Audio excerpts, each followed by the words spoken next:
दलों ने अपनी पूरी ताकत झोंक दी है। एक तरफ एनडीए गठबंधन है तो दूसरी तरफ इंडिया अलायंस, दोनों तरफ से जीत के दावे भी किए जा रहे हैं।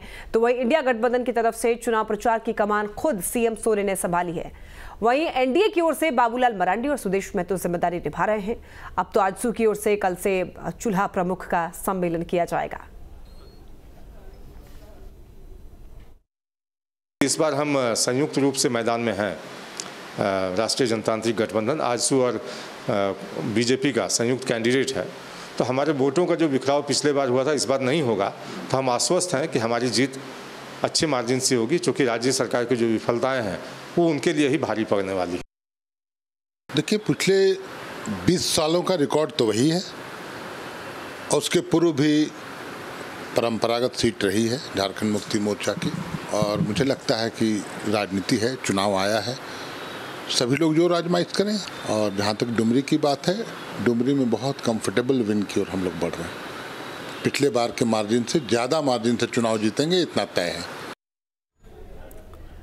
डुमरी उपचुनाव में सभी दलों ने अपनी पूरी ताकत झोंक दी है। सभी पार्टियां तैयारी कर रही हैं, सभी पार्टियों की तरफ से रणनीति बनाई जा रही है और क्या कुछ एजेंडे होंगे इसको लेकर के जनता तक पहुंच रही है। बूथ स्तर तक पहुंचने के लिए अब जो है स्टार प्रचारक उतर गए हैं। लोगों को जिम्मेदारियां अब बांटी गई हैं ताकि लोगों तक पहुंची जाए और किस तरीके से वोट जो है वो इकट्ठा किया जाए। तो एक तरफ एनडीए गठबंधन है तो दूसरी तरफ इंडिया अलायंस है। दोनों तरफ से जीत के दावे किए जा रहे हैं।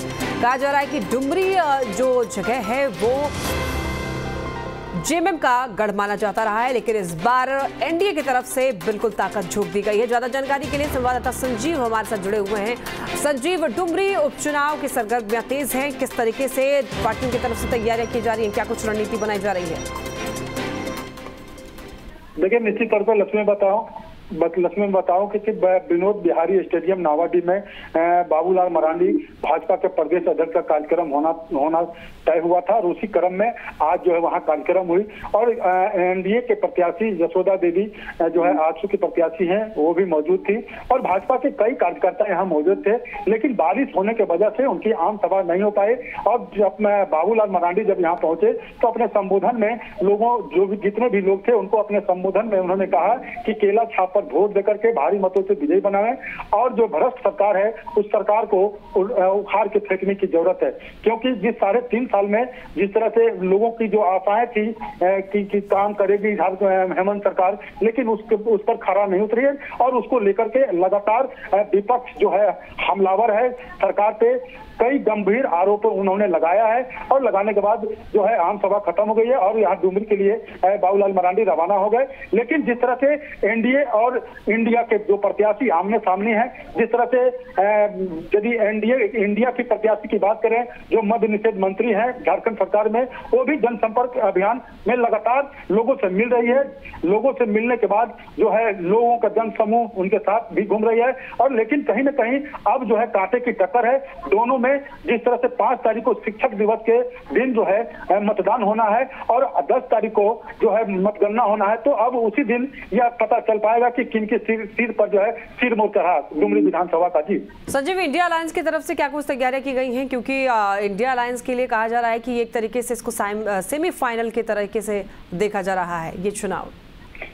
देखिए, निश्चित तौर पे इंडिया की तरफ से जो है लगातार हेमंत सोरेन मॉनिटरिंग कर रहे हैं और बेबी जो प्रत्याशी हैं लगातार डुमरी विधानसभा में एक बूथ पे घूम करके लोगों की समर्थन मांग रही हैं। और लोगों का मानना है कि लोग का कहना यह है कि हमारी जीत पक्की है। लेकिन जब तक मतदान होने के बाद मतगणना नहीं हो जाता है तब तक यह कहना बड़ा मुश्किल होगा कि किनके सिर पर सिरमौर होगा। जी बिल्कुल। और संजीव, एनडीए की तरफ से किस तरीके से तैयारियां की जा रही हैं? एनडीए के लिए बिल्कुल बहुत ही टक्कर का मुकाबला होगा क्योंकि जेएमएम जो गढ़ है वो जेएमएम का ये जो डुमरी क्षेत्र है वो जेएमएम का गढ़ माना जाता रहा है। ऐसे में बहुत ही चुनौती भरा हो सकता है बीजेपी के लिए।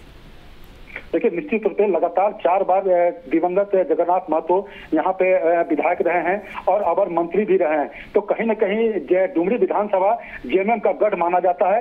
लेकिन अब जो है एनडीए का जो प्रत्याशी है और लगातार बीजेपी और आजसू अपना ताकत झोंके हुए है, लगातार आज से जो है जनसंपर्क इन लोगों का तेज है।